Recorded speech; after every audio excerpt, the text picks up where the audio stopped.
Here is a gentleman, David Icke, who is talking about 5G, also mentioning some of the things that I mentioned in my video. And I just want you to take about, again, it's about 7 minutes, and listen to what it is that he has to say about 5G and what it is that it could potentially do if we then put 5G as a frequency that we use for our phones or whatever electronic devices that we have. Please take a listen. 5G is a weapon. It's used by the military. Do you know these 5G millimeter wave technologies are used to scatter crowds? You know, they drive up in this technology when they want to scatter a cloud, and they put out these frequencies in a much higher power than 5G will be initially with us, but the same frequencies.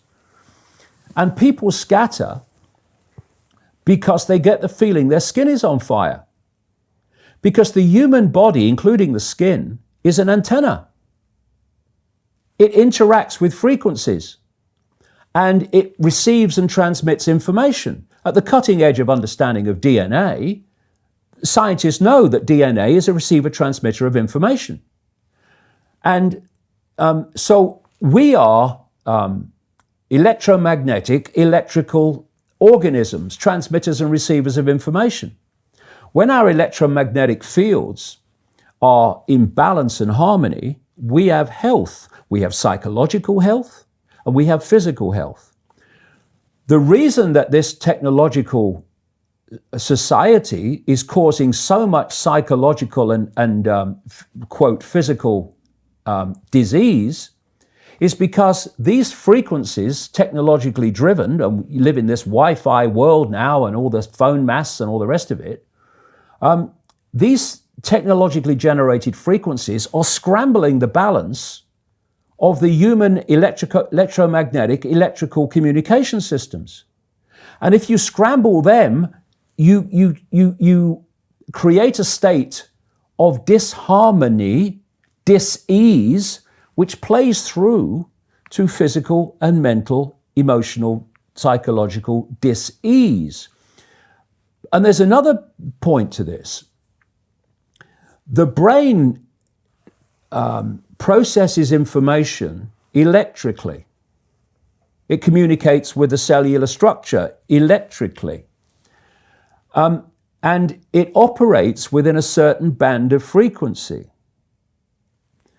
If you can broadcast frequencies carrying information, this technology has long been known, carrying information and perceptions within the frequency that the brain decodes information, the brain will decode those frequencies and will have those perceptions. You can externally, even without connection to AI, although that's the piece de la resistance, if you like, that's the kind of holy grail. But even before that, you can influence people's perceptions externally by broadcasting these frequencies that we interact with, because we are antenna. Okay. Now, some decades ago, there was a guy who worked out the frequencies of different emotional states. This is long ago. I mean, it's very, very sophisticated now. So every thought, every emotional response is a frequency. It generates a frequency, and it is of itself a frequency. Hate is a frequency, and it's different to love. You know, when you are in a room and there's lots of aggression and conflict and hatred, you feel it. What do people say? Oh God, you can cut the atmosphere with a knife in there. That is because the frequencies of hate and conflict have been so generated, they have changed the electromagnetic field of the room. Okay, so 5G is going to be weaponized against us potentially. Yeah, but the point being that they worked out the frequencies of various emotions, including rage and what have you. And basically, they can play across a community these frequencies without anyone knowing, and it starts to have an effect, and it starts to build rage, it starts to build anger, and people might not realize why they're feeling it, but they start to feel it. And then what they do is they trigger that with an event. Maybe some guy is attacked by the police or something, or somebody's arrested for something they didn't commit, and now there's the trigger. The blue touch paper's been lit of this manufactured frequency-driven rage, and you have mass riots and what have you, and people do things that they wouldn't normally do. And you can make people depressed. You know, the American military, they've admitted this. They have technology that fires frequencies at the enemy that basically breaks the enemy's spirit, so they give up and put their weapons down. This is the technology we're dealing with. Now, you take that into account, and then you think of 5G.